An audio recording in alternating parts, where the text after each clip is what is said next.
واشهد ان محمدا عبده ورسوله اما بعد فان خير الحديث كتاب الله وخير الهدي هدي محمد صلى الله عليه واله وسلم وشر الامور محدثاتها وكل محدثة بدعة وكل بدعة ضلالة وكل ضلالة في النار.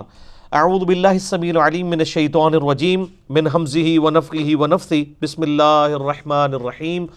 رب اشرح لی صدری ویسر لی امری واحلل عقدۃ من لسانی یفقہوا قولی. بسم اللہ الرحمن الرحیم.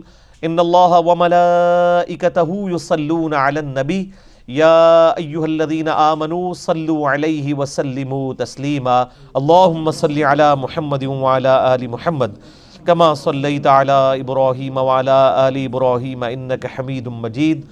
اللہم بارک علی محمد وعلی آل محمد کما بارکت علی ابراہیم وعلی آل ابراہیم انک حمید مجید. اللہم ربنا آتنا فی الدنیا حسنۃ وفی الآخرۃ حسنۃ وقنا عذاب النار. ربنا آتنا من لدنک رحمۃ وہیئ لنا من امرنا رشدا. لا الہ الا انت سبحانک انی کنت من الظالمین. حسبنا اللہ ونعم الوکیل ولا حول ولا قوة الا باللہ العلی العظیم. یا حی یا قیوم برحمتک استغیث. الحمدللہ آج 9 دسمبر 2018 کو سنڈے کے دن قرآن کلاس نمبر 305 میں ہم انشاءاللہ تعالی سورۃ الحجرات کا ترجمہ اور مختصر تشریح جو ہے وہ کور کریں گے انشاءاللہ تعالی. قرآن پاک ہاتھ میں رکھیں جی. جو قرآن ہاتھ میں نہیں رکھے گا نا اس کو شیطان نیند دلائے گا. قرآن کھول کے آپ کے ہاتھ میں ہونا چاہیے. ان کو بھی قرآن پاک دیں. کوئی بغیر قرآن کے نہیں بیٹھے گا کیونکہ یہاں مطلب کوئی انجوائے کرنے تو نہیں آئے نا. قرآن کا ترجمہ ہو رہا ہے تو اس کی تلاوت آپ کے سامنے ہونی چاہیے. کسی کے پاس موبائل ہے وہ موبائل کھول کے رکھے, جس کے پاس قرآن ہے قرآن کھول کے سامنے رکھے, لیکن سامنے ہونا چاہیے. جو میں عربی پڑھ رہا ہوں آپ کے سامنے ہو. میرے بھائیو, سورۃ الحجرات بھی مدنی سورت ہے اور یہ قرآن حکیم کی چند جامع ترین صورتوں میں سے ہے. آپ دیکھ لیں کہ اس کی کل آیات صرف 18 ہیں, لیکن ان 18 آیات کے اندر بے شمار مضامین کور کر دیے گئے ہیں. یہی وجہ ہے کہ ہمارے کالج لیول کے اوپر, یونیورسٹی لیول کے اوپر جو یعنی دینیات یا اسلامیات پڑھائی جاتی ہے اس میں ایز اے سلیبس اس صورت کو شامل کیا جاتا ہے بیچلر لیول کے اوپر, کیونکہ اس کے اندر کئی ایک اہم مضامین ہیں جو ہماری ایک سوشل لائف سے ریلیٹڈ ہیں. ایک اچھے معاشرے کے اندر کیا خوبیاں ہونی چاہیے وہ اس کے اندر ڈیٹیل کے ساتھ چیزیں ڈسکس کی ہیں. اللہ تعالیٰ نے خصوصاً 8 ایسی چیزوں کا ذکر کیا ہے جو بہت اہم ہیں ایک معاشرے کے لیے. انشاءاللہ میں ان چیزوں کو بھی کور کروں گا. اعوذ باللہ من الشیطان الرجیم. بسم اللہ الرحمن الرحیم. یا ایہا الذین آمنوا لا تقدموا بین یدی اللہ ورسولہ. اے ایمان والو مت آگے بڑھا کرو اللہ اور اس کے رسول سے. واتقوا اللہ, اور اللہ کا تقوی اختیار کرو, اللہ سے ڈر جاؤ. ان اللہ سمیع علیم, بے شک اللہ تعالیٰ سننے والا ہے, علم والا ہے. یعنی یہ پہلی آیت ہی اس میں قیامت مضمر ہے. کسی بھی معاملے میں اللہ اور اس کے رسول سے آگے نہیں بڑھنا. یعنی بعض اوقات یہ بھی ہو سکتا ہے کہ کوئی شخص اپنی محبت میں اللہ تعالیٰ کے ساتھ یا نبی صلی اللہ علیہ وآلہ وسلم کی عقیدت کے اندر کچھ ایسے عقائد اور نظریات جو ہے وہ امت کو بتانا شروع کر دے یا خود اڈاپٹ کرنا شروع کر دے اعمال کی شکل میں, جو اللہ اور اس کے رسول عز و جل و صلی اللہ علیہ وآلہ وسلم نے تعلیم نہ فرمائے ہوں, اور وہ اسے اللہ کی محبت کا تقاضا یا عشق رسول کا تقاضا سمجھ رہا ہو. یعنی مثال کے طور پر دن رات کے اندر اللہ تعالیٰ نے مسلمانوں پہ 5 نمازیں فرض کی ہیں, ان میں بھی فرض رکعتوں کی تعداد 17 ہے. 2 فجر کی, 4 ظہر کی, 4 عصر, 3 مغرب اور 4 عشاء. اب کوئی شخص اپنی محبت میں یہ کلیم کرے نہیں جی میں مغرب کے بھی 4 فرض پڑھوں گا 3 کی بجائے, زیادہ ہی ہے نا, کم تو نہیں ہے. یہ اللہ اور اس کے رسول سے آگے بڑھنا ہے. ایک بالکل موٹی سی مثال ہے. اگر اس کی آپ ہمارے معاشرے کے اندر پریکٹیکل یعنی امپلیکیشنز دیکھیں تو یعنی ہمارا اس وقت انڈیا پاکستان بنگلہ دیش کا معاشرہ جو ہے وہ تو لت پت ہے کئی ایک اعمال کے ساتھ جو اللہ اور اس کے رسول سے آگے بڑھ کر تعلیم کیے گئے ہیں، اور اللہ اور اس کے رسول عز و جل و صلی اللہ علیہ وآلہ وسلم کی محبت میں ہی وہ چیزیں کلیم کی گئی ہیں، حتیٰ کہ وہ چونکہ اب دین کا حصہ بن چکی ہیں۔ اب جب کوئی شخص ان چیزوں کے خلاف بولتا ہے نا، تو جو شخص خلاف بول رہا ہوتا ہے نا، اسے بے دین سمجھا جاتا ہے۔ مثال کے طور پر اس وقت ہمارے جو کسی شخص کے مرنے کے اوپر ایکٹیویٹیز پرفارم کی جاتی ہیں، تیجا ہوتا ہے، 10واں ہوتا ہے، 40واں ہوتا ہے، پھر جمعراتیں ہوتی ہیں، پھر برسیاں ہوتی ہیں۔ آج سے 300-400 سال پہلے تو اس کا کوئی کنسیپٹ ہی نہیں تھا ہمارے مسلمان معاشرے کے اندر۔ چاہے جائے کہ اللہ اور اس کے رسول صلی اللہ علیہ وآلہ وسلم کے دور کی بات کی جائے، اور اب یہ حالت ہو چکی ہے کہ ایک مسلمان کا مرنا لوگوں نے مشکل کر دیا ہے۔ مرنے کے لیے بھی اب کم از کم 40-50 ہزار روپے چھوڑ کے مرے تو تب بھی اس کے پچھلے جو ہیں کوئی ایکٹیویٹی پرفارم کر سکتے ہیں، ادروائز پچھلوں کے لیے مصیبت بن جاتی ہے اگر کوئی مر جائے۔ ایون اب تو یہ جو امیر لوگ ہیں انہوں نے تو باقاعدہ 40ویں کے کارڈ چھاپنے شروع کر دیے ہیں، شادی کارڈز کی طرح، اور جو اس سے بھی اوپر کی ایلیٹ کلاس ہے وہ تو باقاعدہ اخبارات کے اندر اشتہارات دیتے ہیں کہ جی ہمارے پیارے ابا جان فوت ہو گئے ہیں جن کا 40واں فلاں جگہ پہ ہوگا، اور ہزاروں لوگوں کو بلایا جاتا ہے، اور سارا دنیا داری والا معاملہ ہو رہا ہوتا ہے۔ پھر جو علماء کی روزی روٹی اس کے ساتھ جڑی ہوئی ہے وہ کھل جاتی ہے، وہ تو ایک علیحدہ سے پورا ایک ٹاپک ہے نا جی۔ اور وہ تو باقاعدہ آپ مدرسوں کے اندر جائیں اور آپ یہ کہیں کہ جی میں نے اتنے قرآن پڑھانے ہیں، تو فی قرآن آپ کو ریٹ بھی بتا دیں گے، 300 روپیہ یا 500 روپیہ، اور پھر باقاعدہ جب وہ دعا کروائی جا رہی ہوتی ہے اس میں بتایا جا رہا ہوتا ہے جی اتنے قرآن پڑھائے گئے، اتنی لاکھ دفعہ آیت کریمہ پڑھا گیا، اتنی دفعہ سورہ اخلاص شریف پڑھی گئی، اور پھر بیچ میں کوئی ایک آدھ پرچی بھی آتی ہے، اے بھی جناب میرا بھی شامل کر لو، میں بھی اتنا پڑھا۔ تو یہ ساری کی ساری وہ ایکٹیویٹیز ہیں جو دین کے نام کے اوپر ہمارے معاشرے میں داخل کر دی گئی ہیں اور اللہ اور اس کے رسول سے آگے بڑھے ہیں۔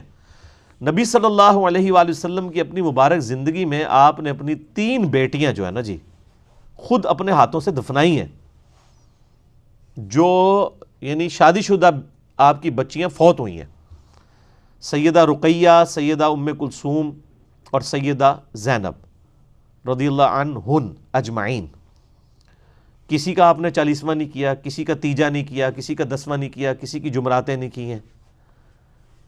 تو اب یہ ایکٹیویٹیز جب امت کے اندر داخل ہو گئی ہیں، اب جو شخص ان کے خلاف بولتا ہے نا تو وہ اس کے پاس لیم ایکسکیوز پتہ کیا ہوتا ہے؟ وہ کہتا ہے جی یہ چیزیں منع کدھر ہیں؟ ایک غریب تو بدتمیز کر رہا خود ہے، اور جو منع کر رہا ہے اس کو کہہ رہے ہیں کہ جی بتاؤ یہ منع کہاں ہے؟ بھائی دین کے معاملے میں یہ نہیں دیکھنا ہوتا کہ یہ چیز منع کیا ہے، کہاں پہ ہے۔ دین میں صرف یہ دیکھنا ہوتا ہے یہ چیز نبی علیہ السلام نے تعلیم فرمائی ہے یا نہیں۔ دنیاوی معاملات میں آپ نے دیکھنا ہے منع تو نہیں ہے۔ مثلا مسجد کے اندر ایئر کنڈیشن لگانا، اس کے لیے اب دین سے کوئی دلیل کی ضرورت نہیں ہوگی، اس کی ممانعت کوئی نہیں آئی، قالین بچھانے کی ممانعت کوئی نہیں آئی ہے۔ اسی طریقے سے مسجد میں پنکھے لگانا یا اسی طریقے سے لائٹنگ کے لیے یہ اہتمام کرنا، ان ساری چیزوں کی کوئی ممانعت نہیں آئی ہے، یہ دنیاوی اعتبار سے ریکوائرمنٹ ہے، اور نہ یہ دین کا حصہ ہے۔ کوئی شخص نماز پڑھتے ہوئے یہ تو نہیں اتنی کرتا نا، اوپر اس قالین کے اور نیچے اس پنکھے کے، منہ طرف خانہ کعبہ شریف، جو دماغ میں نیت کوئی بھی حاضر کر رہا ہوتا ہے بندہ، تو یہ دین کا حصہ تو نہیں ہوتا، یہ دین کو سپورٹیو چیز ہے۔ آج اگر کوئی شخص حج پہ جاتا ہے ہوائی جہاز میں بیٹھ کے، تو وہ کوئی دین نہیں بن گیا، وہ دین کو سپورٹیو چیز ہے ہوائی جہاز میں بیٹھنا۔ آپ ہوائی جہاز میں جائیں، پیدل جائیں، بائی روڈ جائیں، حج ہو جائے گا۔ حج کی ایکٹیویٹیز میں اگر آپ کوئی چیز ایسی داخل کر دیں گے، جیسے وہ پیر صاحب فوت ہو گئے ہیں ہمارے پاکستان کے تھے، ان کی باقاعدہ یوٹیوب پر ویڈیو رکھی ہوئی ہے کہ ایک بندے نے آ کے کہا جی مجھے طواف کی دعائیں نہیں آتی، تو میں نے اس کو بتایا کہ جی ہر طواف کے چکر میں وہابیوں کو گالیاں نکالا کرو، گالیاں انہوں نے تعلیم کی۔ تو حالانکہ طواف کی بھی دعائیں کوئی نہیں ہیں، طواف کی ایک ہی دعا ہے جو ہر بچے کو آتی ہے، ربنا آتینا فی الدنیا حسنہ وفی الآخرۃ حسنۃ وقنا عذاب النار۔ طواف کی جتنی دعائیں آپ کو 3 صفحوں کی ملتی ہیں نا، یہ مولویوں نے لکھی ہوئی ہیں، یہ کسی ضعیف حدیث میں بھی نہیں آئی ہوئی ہیں، خود بنائی ہوئی ہیں انہوں نے۔ اور میرا خیال پیچھے انٹینشن یہی تھی کہ حج کو مشکل کر دیا جائے تاکہ علماء کہیں کہ ہم نے بھی کچھ عرض کیا ہے، وہ کتابیں بھی ان کی بکنی شروع ہو جائیں، ورنہ اگر ایک ہی دعا ہو تو اتنی موٹی موٹی کتابیں ان کی بکیں۔ وہ لکھا ہوتا ہے پہلے چکر کی دعا، دوسرے چکر، اور چکر آپ ہی چڑھے نے انہوں کولوں بڑھائی نے دعاواں، تو پہلے چکر کی دعا، دوسرے چکر، یہ سب کچھ اللہ اور اس کے رسول سے آگے بڑھنے والی بات ہے۔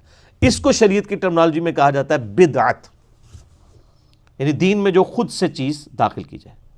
بخاری اور مسلم کی متفق علیہ حدیث ہے، نبی صلی اللہ علیہ وآلہ وسلم نے فرمایا من احدث فی امرنا ھذا فہو رد، جس نے ہمارے دین میں جو تعلیمات میں نے تعلیم کی ہیں اس میں کوئی چیز خود سے داخل کر دی وہ مردود ہے. اس کے لیے یہ نہیں دیکھا جائے گا منع کہاں کیا ہے. بڑی موٹی سی مثال ہے، نبی صلی اللہ علیہ وآلہ وسلم نے کہاں پر منع کیا ہے کہ جنازے کی اذان نہ دی جائے اور عید کی اذان نہ دی جائے؟ لیکن عید کی اذان نہ بریلوی دیتے ہیں، نہ دیوبندی دیتے ہیں، نہ اہل حدیث دیتے ہیں، نہ شیعہ دیتے ہیں. اذان دینا تو کوئی برا کام تو نہیں ہے نا. اکثر وہ کام کر رہے ہوتے کہتے ہیں جی یہ کیڑا چنگا برا کام ہے جی، سامنے کھانا رکھ کے اللہ کا کلام ہی پڑھے ہے نا جی، یہ کیڑی کوئی غلط گل ہو گئی ہے. تو سر اللہ کا وہ کلام جو نبی علیہ السلام نے تعلیم فرمایا اذان کی شکل میں، وہ آپ عید کی نماز جو سال کے بعد ہوتی ہے اس کے ساتھ تو آپ اذان نہیں دیتے. اس وقت آپ کو کیوں نہیں خیال آتا؟ وہ کہیں گے جی نبی علیہ السلام نے نہیں دی تھی. ان کو کہیں آپ کا تو یہ کرائٹیریا ہی نہیں ہے کہ آپ نے کیا یا نہیں. آپ کہتے ہیں جی منع کہاں ہے؟ تو عید کی اذان منع کہاں ہے؟ منع تو کہیں پہ نہیں ہے. وہ کہیں گے نہیں جی چونکہ تعلیم نہیں نہ فرمائی اس لیے نہیں دیتے. تو سر یہ جو آپ کچھ نئی کہانیاں شروع کی ہوئی ہیں یہ کہاں پہ تعلیم کی ہوئی ہیں؟ جمعراتیں ہیں اور 10ویں اور 40ویں. یعنی اب آپ کو سمجھ آ گئی بات. منع بھی کر دیا آپ علیہ السلام نے. یہ جو میں نے بخاری مسلم کی حدیث پڑھی ہے، من احدث فی امرنا ھذا، جس نے ہمارے امر میں، ہمارے حکم میں جو ہم نے تعلیم کیا ہے کوئی چیز داخل کی، فہو رد، وہ مردود ہے. اور اس سے بڑھ کے وہ خطرناک روایت ہے جو صحیح مسلم میں ہے، انٹرنیشنل نمبر کے مطابق 2005. امام باقر علیہ السلام جو امام جعفر کے والد ہیں اور امام زین العابدین کے بیٹے ہیں، امام حسین علیہ السلام کے پوتے، امام باقر نے وہ روایت کیا ہے جابر بن عبداللہ سے، صحیح مسلم 2005، کہ نبی صلی اللہ علیہ وآلہ وسلم جب کبھی جمعے کا خطبہ دیتے یا کوئی بھی تقریر کرتے اس کے شروع میں آپ یہ الفاظ ضرور بولا کرتے تھے، اما بعد فإن خیر الحدیث کتاب اللہ، آگاہ ہو جاؤ حمد و صلات کے بعد کہ سب سے بہترین کلام اللہ کی کتاب ہے، وخیر الہدی ہدی محمد صلی اللہ علیہ وآلہ وسلم، اور بدترین کام وہ ہیں جو، اور سب سے بہترین راستہ محمد صلی اللہ علیہ وآلہ وسلم کا ہے، وشر الامور محدثاتها، اور بدترین کام وہ ہیں جو خود سے دین میں داخل کر دیے جائیں، وکل محدثۃ بدعہ، اور ایسے تمام کام بدعتیں ہیں، وکل بدعۃ ضلالہ وکل ضلالۃ فی النار، اور یہ بدعتیں جو ہیں یہ گمراہیاں ہیں اور تمام گمراہیاں دوزخ میں لے جانے والی ہیں. یہ آخری الفاظ کہ تمام گمراہیاں دوزخ میں لے جانے والی ہیں، یہ اسی سند کے ساتھ سنن نسائی کے اندر الفاظ موجود ہیں، باقی سارے مسلم شریف میں ہیں. تو جب آپ نے فرما دیا کہ سب سے بہترین کلام اللہ کی کتاب اور نبی علیہ السلام کا طریقہ سب سے بہترین ہے اور بدترین کام وہ ہیں جو خود سے دین میں داخل کر دیے جائیں، تو آپ نے کیٹیگوریکلی ہر چیز کو منع فرما دیا. ایک ایک چیز کو تو منع نہیں کرنا تھا نا. ماشاءاللہ امت نے اتنا کچھ شروع کرنا سی کہ وہ پوری ایک لسٹ بن جاندی، اس کی بجائے ایک کیٹیگوریکل جملہ بول دیا کہ جی بہترین کلام اللہ کی کتاب ہے اور بہترین طریقہ وہ ہے جو محمد صلی اللہ علیہ وآلہ وسلم کا ہے، بس اس کے علاوہ جتنے کام دین میں داخل کیے وہ بدترین گمراہی ہیں. بات ختم ہوگی. ہاں دین میں جو اچھے طریقے ہیں نا وہ آپ جاری کر سکتے ہیں جس میں اوریجنل دین ڈسٹرب نہ ہو. مثلا قرآن پاک اصل دین ہے، اسی کو کوئی PDF فارمیٹ میں لے آتا ہے، JPG کی فارم میں، یا اس کا کوئی سافٹ ویئر بنا دیتا ہے سرچ والا، جیسے ایزی قرآن و حدیث بنا ہوا ہے، یا مکتبۃ الشاملہ احادیث کا سافٹ ویئر بنا ہوا ہے، یا امام بخاری امام مسلم نے حدیث کی کتابیں حدیثیں جمع کر کے ایک بکش فارم میں دے دی. حالانکہ نبی علیہ السلام یا صحابہ کسی حضرت ابو بکر کا تو کوئی آپ کو صحیح ابو بکر یا صحیح عمر یا صحیح عثمان یا صحیح علی تو نہیں ملتی نا. تو اس وقت زبانی حدیثیں یاد کی جا رہی تھی، پھر آہستہ آہستہ انہی کو ریٹن فارم میں لے آئے. یہ اسلام میں ایک اچھا طریقہ تھا. یہ دین میں نیا چیز داخل تب ہوتی جب یہ حدیثیں خود سے بنا کے داخل کی جاتی، اور اس کی جو ثبوت میں نبی علیہ السلام نے خود ہی فرما دیا. صحیح مسلم میں حدیث ہے، جس نے اسلام میں اچھا طریقہ جاری کیا تو جتنے لوگ اس پر عمل کریں گے ان کا ثواب بھی اس شخص کو ہوگا اور عمل کرنے والوں کے ثواب میں بھی کمی نہیں آئے گی. اور جس نے اسلام میں برا طریقہ جاری کیا، جتنے لوگ اس پہ عمل کریں گے اس کا وبال بھی اس بندے پہ ہوگا اور اس جو عمل کرنے والے ہیں ان کے وبال میں بھی کمی نہیں ہوگی. یہ ہے طریقہ، بدعت نہیں طریقہ. تو میں اس کے اوپر اکثر بولتا رہتا ہوں، لیکن اب یہ چونکہ اس آیت کا تقاضا تھا اس لیے میں نے یہاں پر اس پہ میں اس ایک آیت کے اوپر نا 5 گھنٹے بھی فی البدی بول سکتا ہوں مثالوں کے ساتھ، اور آلریڈی میں نے 5 گھنٹے کا لیکچر ریکارڈ کروا بھی دیا. مسئلہ نمبر 75A اور 75B بدعت کے اوپر. اس میں نے کئی ایک مثالیں احادیث سے پیش کی ہیں, آج میں اس کو سکپ کرتا ہوں. یا ایھا الذین آمنوا لا ترفعوا اصواتکم فوق صوت النبی. بڑی اہم ترین یہ آیات آ رہی ہیں اگلی دو. اے ایمان والو, اپنی آوازوں کو مت بلند کرو نبی صلی اللہ علیہ وآلہ وسلم کی آواز سے. وَلَا تَجْهَرُوا لَهُ بِالْقَوْلِ كَجَهْرِ بَعْضِكُمْ لِبَعْضٍ. اور آپ صلی اللہ علیہ وآلہ وسلم کے ساتھ اس طریقے سے اونچی آواز میں گفتگو مت کرو جس طرح تم آپس میں ایک دوسرے کے ساتھ کرتے ہو. آپ صلی اللہ علیہ وآلہ وسلم کا ایک پروٹوکول ہے, ان تحبط اعمالکم وانتم لا تشعرون. کہیں ایسا نہ ہو کہ تمہارے اعمال برباد کر دیے جائیں اور تمہیں خبر بھی نہ ہو. نبی علیہ السلام کی موجودگی میں آواز بلند کرنا یہ اتنا بڑا جرم اور گناہ ہے کہ اعمال بھی اکارت ہو جائیں گے اور تمہیں یہ پتہ بھی نہیں چلے گا کہ تمہارا بیڑا غرق ہو چکا ہے. اور یہ آیت آپ کو پتہ ہے کن لوگوں کے بارے میں نازل ہوئی ہیں جو اس امت کے سب سے بہترین لوگ ہیں؟ حضرت ابو بکر اور حضرت عمر رضی اللہ تعالی عنہما. یہ ان کو اللہ تعالیٰ نے دھمکی لگائی تھی. تو سر ہم اور آپ کس کھیت کی مولی ہیں سر؟ اس کے کانٹیکسٹ میں صحیح بخاری میں امام بخاری ایک حدیث لے کے آئے ہیں. اسی چیپٹر کی انہوں نے ہیڈنگ بنائی ہے, کتاب التفسیر چیپٹر میں صحیح بخاری میں, اور ایک حدیث لے کے آئے ہیں. اور حدیث کے الفاظ ہی بہت رقت انگیز ہیں. عبداللہ ابن ابی ملیکہ تابعی کہتے ہیں قریب تھا کہ اس مخلوق کے دو بہترین افراد تباہ و برباد ہو جاتے ہیں, یعنی ابو بکر اور عمر. وہ تباہی کے دہانے پر پہنچ گئے تھے جب انہوں نے رسول اللہ کے حضور آپس میں گفتگو کرتے ہوئے اپنی آوازوں کو بلند کیا. رسول اللہ کے ساتھ بدتمیزی نہیں کی سر, پوائنٹ ٹو بی نوٹڈ. آپس میں گفتگو کر رہے تھے نبی علیہ السلام کی موجودگی میں. اور پھر امام بخاری نقل کیا کہ بنو تمیم کا ایک وفد آیا تھا, تو نبی علیہ السلام کی عادت تھی جب بھی کوئی قبیلہ اسلام قبول کرتا تھا نا تو اس قبیلے کا کوئی نہ کوئی امیر مقرر کر دیتے تھے تاکہ بعد میں کمیونیکیشن صرف امیر کے ساتھ, قبیلے کے سردار کے ساتھ ہو. تو حضرت عمر کا مشورہ تھا کہ ایک شخص تھا اقرع, اس کو امیر مقرر کیا جائے.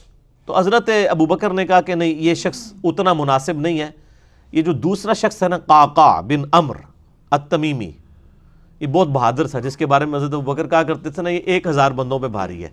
اسی کو خالد بن ولید کے ساتھ جنگ یرموک کے لیے بھیجا تھا, اور قادسیہ کے لیے بھی بعد میں. قعقاع بن عمرو التمیمی.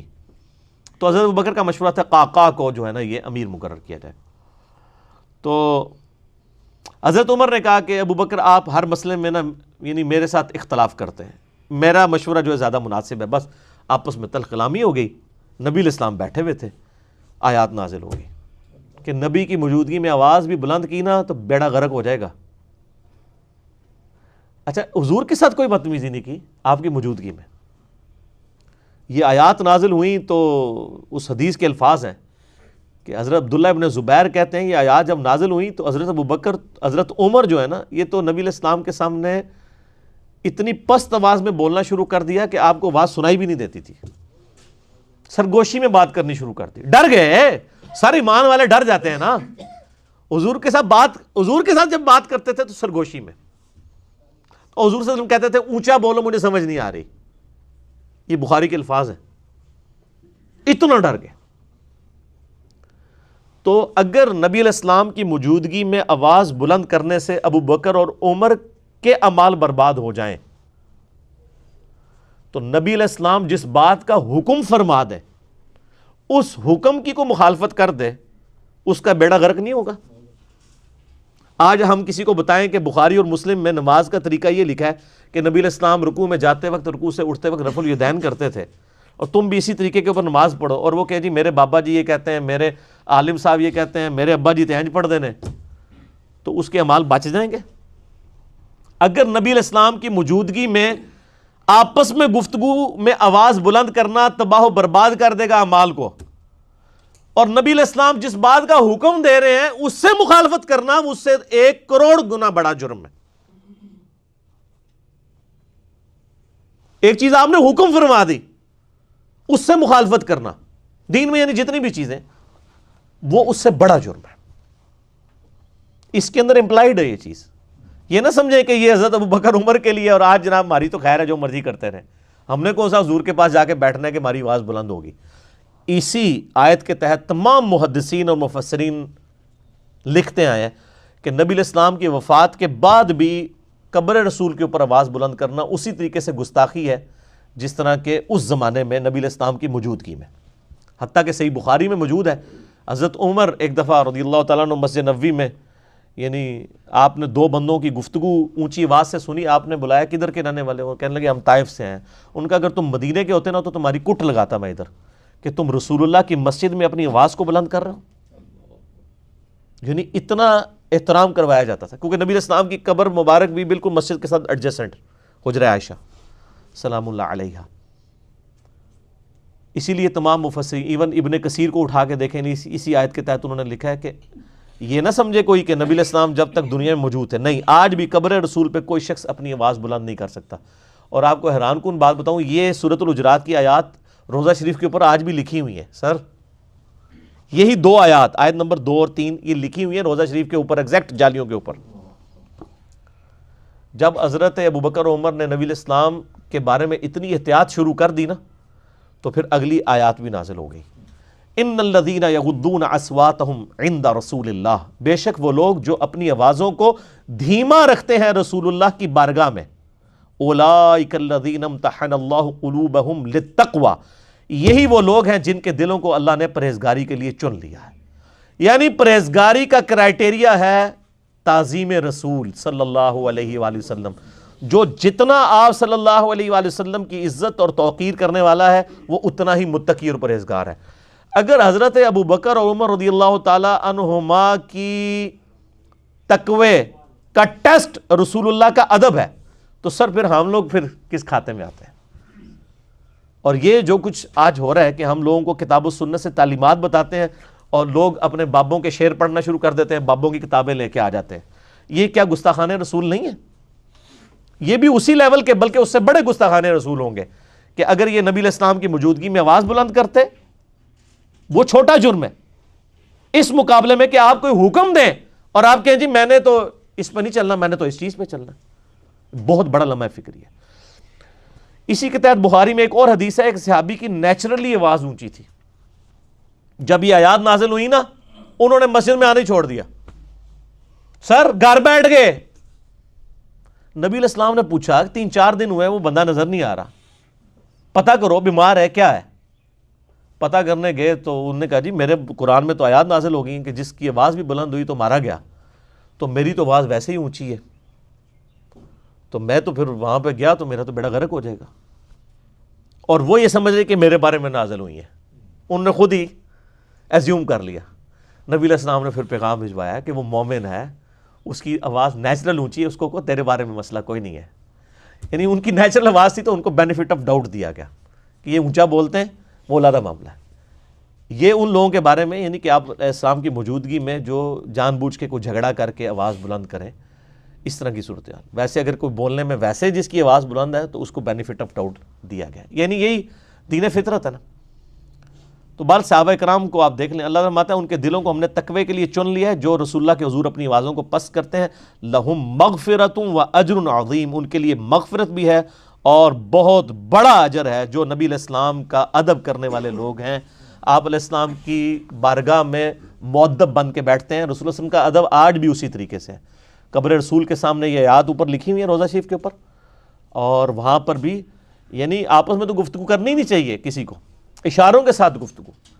اور آپ دیکھیں وہاں پہ جو لوگ یعنی انہوں نے لوگ کھڑے کیے ہوتے ہیں نا، یعنی وہاں پہ شرطے عرب حکومت کی طرف سے، تو وہ باقاعدہ یعنی لوگوں کو اشارے سے سمجھا رہے ہوتے ہیں، وہ اپنی آواز نہیں وہاں پہ نکالتے. ٹھیک ہے. اور ہمارے ماشاءاللہ پاکستانی اسلام عرض کرنے کے لیے جاتے ہیں نا تو پھر جالیوں کے سامنے کھڑے ہی ہو جاتے ہیں. وہ یہ بھول جاتے ہیں کہ پیچھے ہزاروں لوگ ہیں جو باب السلام سے داخل ہو کے باب البقیع سے انہوں نے باہر نکلنا ہے. یعنی ایک طرف سے لوگ داخل ہوتے ہیں اور پھر روضہ شریف پہ حاضری دے کے دوسرے دروازے سے باہر نکلنا ہے. اگر بیچ میں لوگ کھڑے ہو جائیں تو پچھلے والوں نے حاضری کیسے دینی ہے؟ تو چند لمحات کے لیے آپ کھڑے ہوں، صلاۃ و سلام عرض کریں. وہ 4 کتابوں میں صحیح سند کے ساتھ آیا ہے، المصنف ابن ابی شیبہ میں، اور الموطا امام مالک میں، سنن الکبریٰ البیہقی میں، اور فضل الصلاۃ علی النبی میں. اور مصنف ابن ابی شیبہ کا نمبر بھی مجھے یاد ہے 11793 کہ عبداللہ بن عمر جب بھی قبر رسول پہ حاضر ہوتے، جب کبھی بھی سفر کا ارادہ کرتے یا واپس آتے تو پہلے مسجد نبوی میں 2 نفل پڑھتے، پھر روضہ شریف پہ آ کے عرض کرتے السلام علیکہ یا رسول اللہ، پھر السلام علیکہ یا ابا بکر، یعنی ساتھ ابو بکر کی قبر کے اوپر رضی اللہ تعالیٰ عنہما، اور پھر سیدنا عمر کی قبر کے اوپر السلام علیکہ یا عمر، اور بعض روایتوں میں آتا ہے السلام علیکہ یا ابتا، میرے باپ آپ پر سلام ہو. اور ابو داؤد میں حدیث ہے کہ میری قبر پہ میلہ نہ لگا لینا، دنیا کے کسی بھی حصے میں درود پڑھو گے اللہ تعالیٰ تمہارا درود میرے تک پہنچا دے گا. تو درود پڑھنے کے لیے بھی وہاں پہ میلہ نہیں لگایا جا سکتا. وہ لوگ پورا جناب وہ صلاۃ و سلام شروع ہوتے ہیں، پھر وہ آدھا گھنٹہ کھڑے رہتے ہیں، پھر سیلفیاں بنا رہے ہوتے ہیں، پھر ویڈیو ریکارڈ کر رہے ہوتے ہیں اور سمجھ رہے ہوتے ہیں کہ نیکی کا کام کر رہے ہیں. نبی علیہ السلام فرمایا کہ درود و سلام کے لیے بھی میری قبر پہ میلہ نہیں لگانا. یعنی سب سے بہترین کام روضہ شریف پہ کیا ہو سکتا ہے؟ صلاۃ و سلام عرض کرنا. درود شریف صحیح مسلم میں حدیث ہے، جو ایک دفعہ درود شریف پڑھے اللہ تعالیٰ اس پہ 10 رحمتیں نازل فرمائے گا. سنن نسائی میں موجود ہے 10 رحمتیں بھی نازل فرمائے گا، 10 گناہ بھی معاف کر دے گا، 10 درجات بھی بلند کر دے گا. ٹھیک ہے، لیکن فرمایا میری قبر پہ میلہ نہیں لگانا، درود کے لیے بھی سلام عرض کریں، دوسرے باہر نکل جائے، باہر بیٹھ کے درود شریف پڑھیں، دنیا کے کسی حصے میں پڑھیں گے سلام پہنچ جائے گا. سنن نسائی میں حدیث ہے کہ کچھ فرشتے ہیں جو زمین میں سیاحت کرتے ہیں اور میرے امتیوں کا سلام میرے تک پہنچاتے رہتے ہیں. بخاری مسلم میں حدیث ہے جو آپ نماز میں پڑھتے ہیں السلام علیکم ایھا النبی ورحمۃ اللہ وبرکاتہ، السلام علینا وعلی عباد اللہ الصالحین، تو اللہ تعالیٰ زمین و اسمان میں ہر بندے تک جس پہ آپ سلام پڑھ رہے ہیں سلام پہنچ جائے گا. السلام علینا وعلی عباد اللہ الصالحین، عباد اللہ الصالحین میں تمام انبیاء، تمام فرشتے، تمام صحابہ اور صحیح العقیدہ جو اولیاء اللہ گزرے ہیں وہ سارے کے سارے شامل ہیں. اللہ تعالیٰ سلام پہنچا رہے ہیں. بہرحال یہ ایک ڈیٹیل طرف ٹاپک ہے. میرا درود شریف پہ مسئلہ نمبر 56 آپ ڈیٹیل کے ساتھ 2 گھنٹے کا دیکھ لیں، اس میں نے کئی ایک احکامات اور بھی بتائے ہیں. ان الذین ینادونک من وراء الحجرات، یہ لفظ حجرات بھی آ گیا ہے، یعنی نبی علیہ السلام کے حجرے تھے نا چھوٹے چھوٹے آپ کے امہات کے، جہاں پہ آپ اپنی بیویوں کے ساتھ رہتے تھے. تو اللہ تعالیٰ ہمارا ہے کہ وہ لوگ جو پکار رہے ہیں آپ کو آپ کے حجروں کے باہر سے، اکثرہم لا یعقلون، اکثر نہ سمجھ لوگ ہیں. یہ بدو لوگ تھے، نئے نئے مسلمان ہوئے ہیں، اب وہ ملاقات کے لیے آ گئے ہیں اور نبی علیہ السلام کے احرام کا وقت ہے اور وہ جناب حجرے کے باہر جناب کھڑے ہو کے بازے لا رہے ہیں اسی آئے ہیں جی جناب دینے تو آئے ہیں جی، اسی پشاور تو آئے ہیں، اے نبی علیہ السلام نو باہر، یعنی آج کے دنیاوی دور کے اعتبار سے میں بات کر رہا ہوں، ملنے واسطے ہیں. تو اب اللہ تعالیٰ نے فرمایا یہ کوئی طریقہ ہے، یہ اخلاقیات ہے کہ آپ باہر سے واضح یا محمد اور یا رسول اللہ اور اس طرح کے الفاظ. تو اللہ تعالیٰ نے منع فرمایا، یہ آپ فرمایا یہ بے عقل لوگ ہیں. وَلَوْ أَنَّهُمْ صَبَرُوا، ان کو چاہیے کہ یہ صبر کریں، حَتَّى تَخْرُجَ إِلَيْهِمْ، یہاں تک کہ آپ خود تشریف لیں ہیں گھر سے، یعنی آپ خود نکلیں، یعنی نماز کے اوقات میں آپ نکلیں اور آپ پھر ملاقات کریں، یا آپ نے کوئی ملاقات کی ٹائمنگ رکھی ہوئی ہے، آئیں تو باہر انتظار کریں. لَكَانَ خَيْرًا لَهُمْ، تو ان کے لیے اسی میں خیریت ہوتی ہے اگر یہ صبر کرتے اور آپ خود ان کے پاس تشریف لاتے. وَاللَّهُ غَفُورٌ رَحِيمٌ، اللہ تعالیٰ معاف کرنے والا ہے. یعنی اللہ تعالیٰ فرمایا چلو اب جو کچھ ہو گیا معاف کیا جاتا ہے، لیکن آئندہ کے لیے احتیاط کیا جائے. اور اس میں صحیح بخاری میں یہ بھی آتا ہے کہ وہ یا محمد کہہ کے بھی پکارتے تھے، اللہ تعالیٰ نے اس سے بھی منع کیا. سورہ نور کے اندر آیات نازل ہوئی کہ نبی علیہ السلام کو اس طرح نہ پکارو جس طرح تم آپس میں ایک دوسرے کو پکارتے ہو، جس طرح یہاں پہ بھی آیات آئی. تو ان آیات کے نزول کے بعد سورہ حجرات کی اور سورہ النور کی صحابہ کرام نے یا محمد کہنا چھوڑ دیا تھا. پہلے حضور کو نام لے کے پکارتے تھے، اس کے بعد پھر یا رسول اللہ کہا کرتے تھے. ویسے تو پکارنے کا طریقہ یہی ہے کہ کسی کو اس کے نام سے ہی پکارا جاتا ہے نا، ہم بھی آپس میں جب کسی کو پکارتے ہیں تو اس کا نام لے کے اس کو پکارتے ہیں. تو صحابہ کرام بھی نبی علیہ السلام کو یا محمد کہہ کے پکارا کرتے تھے. لیکن جب یہ آیات نازل ہوئی کہ نبی کو ویسے نہیں پکارنا جیسے آپس میں پکارتے ہو، تو پھر اس کے بعد صحابہ کرام رک گئے، وہ یا رسول اللہ کہا کرتے تھے. اور کوئی رشتے کے پوائنٹ آف ویو سے بھی نہیں، یعنی حضرت عائشہ کبھی نہیں یہ روایت کریں گی حدیث کہ میرے خاوند نے فرمایا. سیدہ عائشہ کی روایتیں دیکھیں وہ کیا کہتی ہیں، قال رسول اللہ صلی اللہ علیہ وسلم. سیدہ فاطمہ لاڈلی ترین بیٹی ہیں، لیکن حدیث روایت ہو رہی ہے تو یہ نہیں کہہ رہی میرے ابا نے فرمایا، قال رسول اللہ صلی اللہ علیہ وسلم. سیدنا ابو بکر و عمر نبی علیہ السلام کے سسر ہیں، وہ سسر باپ کی جگہ ہوتا ہے، لیکن کبھی نہیں کہا کہ ہمارے بیٹے نے، ہمارے داماد نے کہا. قال رسول اللہ صلی اللہ علیہ وآلہ وسلم.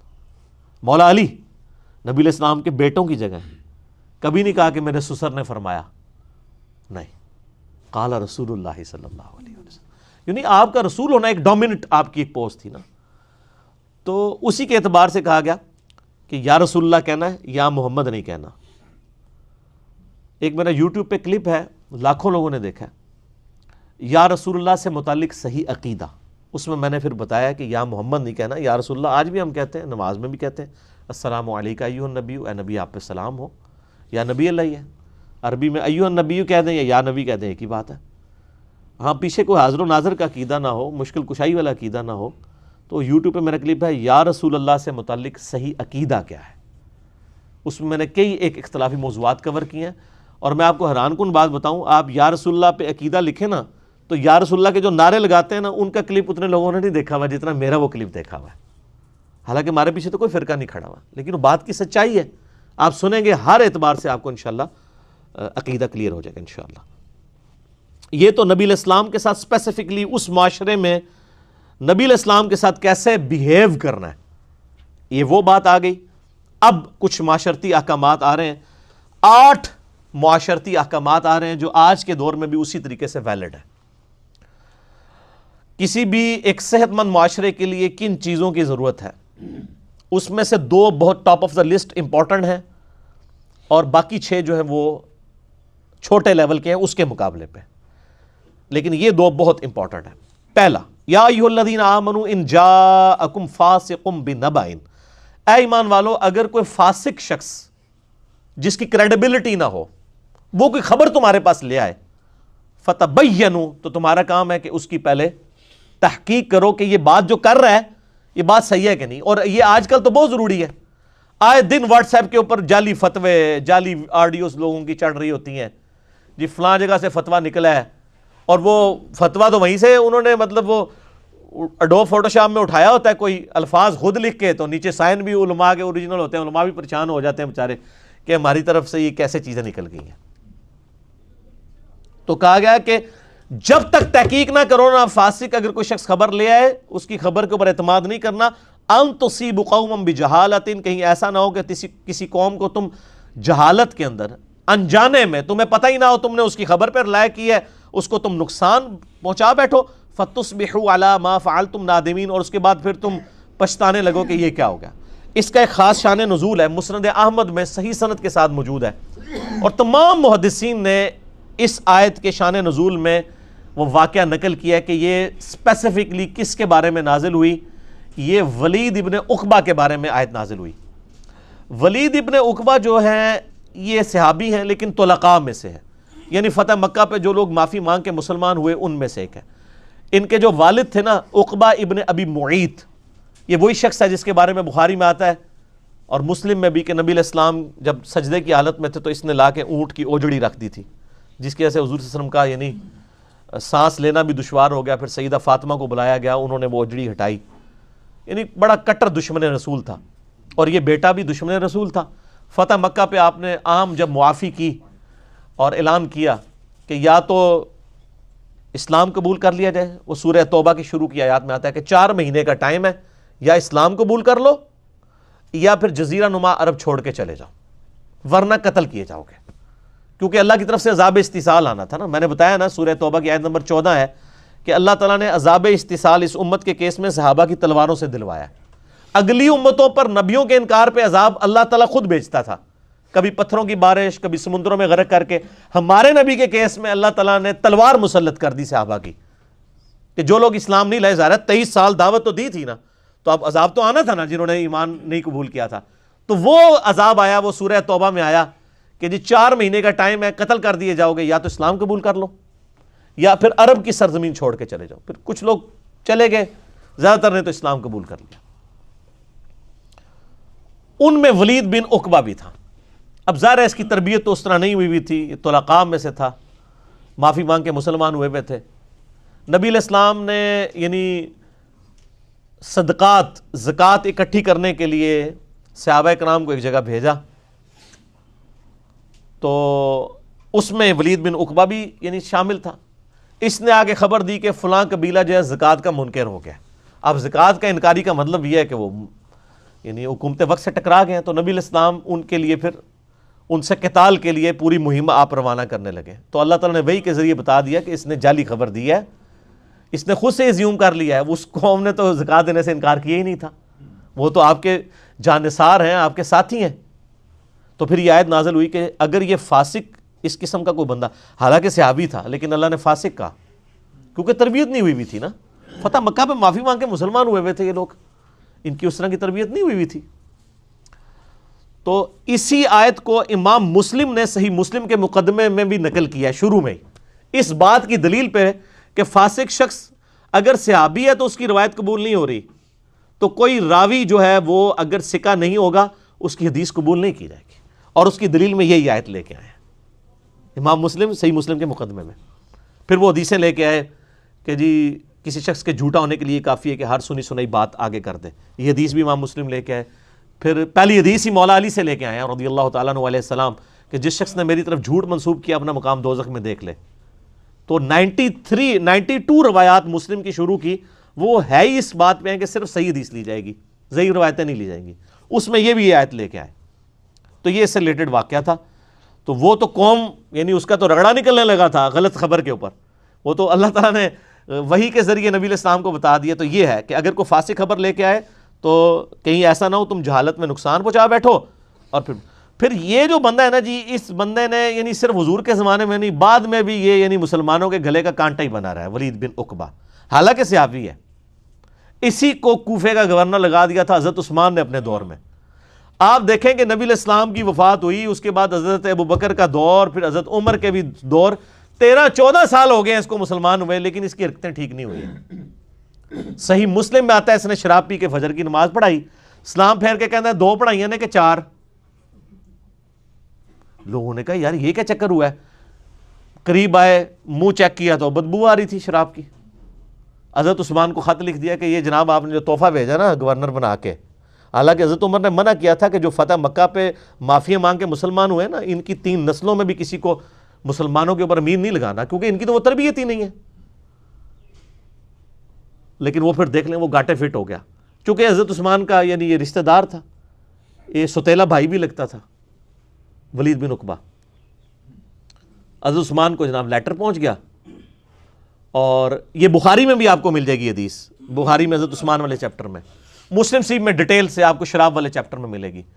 پھر حضرت عثمان نے کہا کہ میں سن رہا ہوں کہ لوگ جو ہیں وہ باتیں کر رہے ہیں کہ یہ میرا رشتہ دار ہے تو میں اس کو چھوڑ دوں گا, تو میں نہیں اس کو چھوڑوں گا, نہیں کوڑے لگواؤں گا. مسلم شریف کے الفاظ ہیں, میں نے یہ واقعہ کربلا والے اپنے ریسرچ پیپر پہ لکھی ہے حدیث, مسلم شریف کے الفاظ ہیں. حضرت عثمان نے حضرت علی کو کہا کہ اس کو کوڑے لگائے جائیں.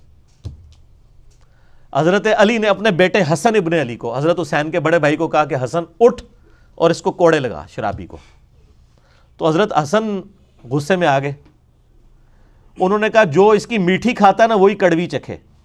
یعنی عثمان کیوں لگاتا ہے اس طرح کے بندوں کو گورنر, ان کی میٹھی کھاتا ہے یعنی ان سے بینیفیشری ہے وہ, کہ ان کو گورنر بھی لگاتا ہے, اب کڑوی بھی خود چکھے, ہم کیوں کوڑے لگائیں. اور اٹھ کے وہاں سے چلے گئے, اپنے باپ حضرت علی کی بات نہیں مانی. کیوں؟ کیونکہ اس وقت قبائلی سسٹم تھا, یہ بنو ہاشم سے تھے, وہ بنو امیہ سے تھا. تو حضرت حسن نے کہا کہ میں کوڑے لگاؤں گا تو یہ کہیں گے جی بنو ہاشم کے بندے نے کوڑے مارے ہیں جی ولید بن عقبہ کو. اور آپ دیکھ لینا بعد میں پھر حضرت معاویہ نے یہی کچھ ہی ہوا ہے نا, حضرت علی کے خلاف جو کھڑے ہوئے ہیں اور بغاوت کی ہے وہ اسی بنیاد پہ خاندانی تعصب ہی تھا نا. حضرت حسن نے اسی وقت بانپ لیا. پھر حضرت علی نے ایک اور شخص کو کہا کہ تو کھڑے ہو کے کوڑے لگا, اس نے لگائے. 40 کوڑے جب پورے ہوئے تو حضرت علی نے کہا بس. نبی علیہ السلام 40 لگواتے تھے, حضرت عمر 80 لگواتے تھے, میں دونوں کو جائز سمجھتا ہوں لیکن 40 پہ ہی روک لو. تو اس کے بعد پھر یہی وہ بندہ تھا جس کی وجہ سے پھر حضرت عثمان کے لوگ خلاف ہونا شروع ہو گئے کہ کس طرح کے لوگوں کو ہم پہ امیر لگاتے ہیں. پھر آہستہ آہستہ پھر وہ شہادت تک ان کی یعنی معاملات چلے گئے. یہ ایک علیحدہ سے ٹاپک ہے, میرا واقعہ کربلا والا آپ ریسرچ پیپر پڑھ لیں, اس میں حضرت عثمان کی شہادت کے اصلی اسباب میں نے بتائے ہیں. ایک تو وہ جعلی اسباب ہے نا کہ ایک عبداللہ بن سبا تھا, وہ یہودی تھا, یہ کر دیا, سارے پاگل بنا چڑھا ایک کلے بندے نے. ایڈی ٹرینڈ قوم جنہیں رومن اور پرشین امپائر ہولڈر دیا ہے اس کو ایک بندے نے چکر چڑھا دیا. یہ آل امیہ کی بدماشی کو چھپانے کے لیے انہوں نے ایک یعنی کریکٹر اس اعتبار سے انڈیوس کر دیا. حالانکہ عبداللہ ابن سبا بعد کی پیداوار ہے, اس کو حضرت علی نے قتل کروایا تھا, اس کا شہادت عثمان میں کوئی تعلق نہیں. شہادت عثمان کے اسباب آپ لکھیں یوٹیوب پہ, شہادت عثمان کے اسباب, تو لاکھوں لوگوں نے میرا کلپ دیکھا ہے کہ حضرت عثمان کی کچھ پالیسی سے صحابہ کو اختلاف ہوا تھا, صحابہ ہی ان کے خلاف کھڑے ہو گئے تھے. ایک تلخ داستان ہے, اس کو میں یہاں پہ چھوڑتا ہوں. چونکہ ولید بن عقبہ کا ذکر ہے تو میں نے اس کو یعنی ضمناً ڈسکس کر لیا. تو یہ ولید بن عقبہ وہ تھا, اور یہ یعنی اس اعتبار سے بھی بدوایا ہوا شخص ہے کہ جز رفع الیدین کے اندر بھی موجود ہے. امام بخاری کی کتاب ہے رفع الیدین پہ, جز رفع الیدین, اس میں ایک روایت موجود ہے کہ یہ اپنی بیوی کو بہت مارا کرتا تھا. نبی علیہ السلام نے پیغام بھجوایا کہ نہ مار, 2 بار 3 بار نہیں باز آیا. پھر حضور نے یوں ہاتھ اٹھا کے نا اس کے لیے اس پہ لعنت کی اور اس کے لیے بد دعا کی تھی. وہ لعنت ہی پہ ہی رہی, پھر وہ پوری زندگی نال ہی رہی. تو اس سے امام بخاری نے یعنی اس حدیث کو جز رفع الیدین میں اس لیے لے کے آئے, وہ یہ چیز بتانا چاہ رہے تھے چونکہ حنفیوں نے یہ موقف اڈاپٹ کر لیا تھا نا کہ ہاتھ اٹھانا جو ہے نا یہ سکون کو برباد کرتا ہے. تو امام بخاری نے ہاتھ اٹھانے کے دلائل پہ, چاہے وہ رفع الیدین کے لیے ہاتھ اٹھانا ہو یا دعا کے لیے ہاتھ اٹھانا ہو, وہ دلائل میں ساری حدیثیں انہوں نے جمع کی ہیں جز رفع الیدین میں. تو اس میں انہوں نے یہ بھی حدیث جمع کی کہ ولید بن عقبہ کے لیے ہاتھ اٹھا کے حضور نے بد دعا کی تھی. تو اس سے ثابت ہوا کہ ہاتھ اٹھانا کوئی سکون نہیں برباد کرتا. رفع الیدین ہے نا یہ بھی ہاتھوں کو بلند کرنا, تو وہ اس میں امام بخاری یعنی ولید بن عقبہ کے بارے میں صحیح سند کے ساتھ ہے. زبیر علی صاحب کی تحقیق چھپی ہوئی ہے, آپ جز رفع الیدین میں جا کے, یہ میں نے پہلی دفعہ آن ایئر کی ہے, وہ ہمارے یوسف بھائی نے مجھے بتائی تھی, میرے تو علم میں بھی نہیں تھی. تو یہ بھی آپ ولید بن عقبہ کے اعتبار سے دیکھ لیجئے گا. بال صحابی ہیں, ہم ان کے لیے دعائیں مغفرت کرتے ہیں, اللہ تعالیٰ ان کی غلطیوں سے درگزر فرمائے. اور ضروری تو نہیں کہ آپ کوئی صحابی ایک بن گیا تو وہ سوئچ آن ہوگا تو اس کے سارے مال ہی صحیح ہو جائیں گے. یعنی ہر طرح کے لوگ موجود ہوتے ہیں, اچھے لوگ بھی ہوتے ہیں, برے لوگ بھی ہوتے ہیں. ایک انسان ایک خاص حد تک ہی اپنے کو امپروو کر سکتا ہے نا, اس سے آگے تو نہیں بڑھ سکتا. وَاعْلَمُوا, اور جان لو, ان فیکم رسول اللہ, کہ تم میں اللہ کے رسول ہیں صلی اللہ علیہ وسلم. یعنی یہ نبی علیہ السلام کو کوئی شخص یہ نہ سمجھے کہ یہ تو میرے ابا جان ہے, کوئی یہ نہ سمجھے یہ تو میرا داماد ہے, کوئی یہ نہ سمجھے کہ یہ تو میرا خاوند ہے تو میں فرینک ہو جاؤں. نہیں, یہ اللہ کے رسول ہیں, ان کو رسول والا پروٹوکول دینا ہے. ان فیکم رسول اللہ, کوئی شخص یہ نہ سمجھے کہ یہ محمد بن عبداللہ ہیں. آپ کا یہ سٹیٹس آپ کے سامنے ہو کہ یہ محمد الرسول اللہ ہے صلی اللہ علیہ وآلہ وسلم. اچھا, آپ حیران ہوں گے اس آیت سے بریلوی علماء نے کتنا الٹا مطلب نکالا ہے. انہوں نے حاضر و ناظر ثابت کر دیا, ان فیکم رسول اللہ. وہ کہتے ہیں کہ یہ اللہ تعالیٰ ہمارے رسول اللہ تم میں موجود ہے, وہ کہتے ہیں آج تک موجود ہے. یہ اس آیت کے مطلب یہ نکالا ہوا ہے انہوں نے. آپ یعنی مفتی احمد نعیمی صاحب کے دلائل پڑھیں حاضر و ناظر میں, آپ کو یہ دلیل کے طور پر ملے. قرآن میں لکھا ہے کہ رسول اللہ تم میں موجود ہے, اور یہ لکھا ہوا ہے سر کہ یہ بات کیا ہو رہی ہے کہ وہ صحابہ کو کہا جا رہا ہے کہ تم میں یہ اللہ کے رسول ہیں, ان کا پروٹوکول کا خیال رکھنا ہے. لو یطیعکم فی کثیر من الامر, اگر نبی علیہ السلام تمہارے معاملات کے اندر تمہاری باتیں ماننا شروع کر دیں تو پھر کیا ہوگا, تمہارے لیے مصیبت کیا پڑ جائے گی. لعنتم ولکن اللہ حبب الیکم الایمان, تو تم مشقت میں پڑ جاؤ گے اگر رسول اللہ تمہاری باتیں ماننا شروع کر دیں. یعنی تمہارے ہر مشورے کو ضروری نہیں کہ نبی علیہ السلام مانے, وہ وحی کی تائید کے ساتھ ہیں, تم مصیبت میں پڑ جاؤ گے. جیسے صلح حدیبیہ میں سارے صحابہ کا مشورہ یہ تھا کہ یہ صلح نہیں ہونی چاہیے, لیکن بعد میں سب کو احساس ہوا کہ یہ صلح حدیبیہ فتح تھی, اور قرآن میں آیت بھی نازل ہوئی, انا فتحنا لک فتحا مبینا. صلح حدیبیہ کو نبی علیہ السلام کی فتح قرار دیا. پچھلی دفعہ آپ سن چکے ہیں 1400 میں سے ایک بندہ بھی راضی نہیں تھا اس صلح کے اوپر سوائے نبی علیہ السلام کے.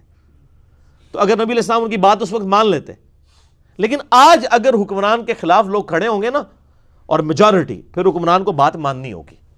نبی علیہ السلام چونکہ وحی کی تائید کے ساتھ تھے, تو یہاں پہ کہا جا رہا ہے اگر رسول اللہ کسی معاملے میں حکم دے دینا پھر تم نے اب سائڈ پہ رہنا ہے, کیونکہ وہ اللہ کے رسول ہیں. اگر وہ تمہاری باتیں ماننا شروع کر دیں تمہارے لیے مصیبت کل کو کھڑی ہو جائے گی. ان کو وحی کی تائید حاصل ہے. آج تو کسی بزرگ کو, کسی بھی بڑے سے بڑے شخص کو یہ تو نہیں کہہ سکتا کہ مجھے وحی کی تائید حاصل ہے.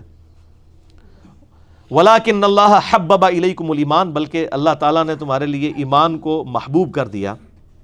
وَزَيَّنَهُ فِي قُلُوبِكُمْ, اور تمہارے دلوں میں اس کو آراستہ کر دیا. وَكَرَّهَ إِلَيْكُمُ الْكُفْرَ, اور کفر کی نفرت اور کراہت تمہارے دل میں ڈال دی، والفسوق اور فسق کی، والعصیان اور نافرمانی کی، اولئک هم الراشدون یہی لوگ ہیں ثابت قدم۔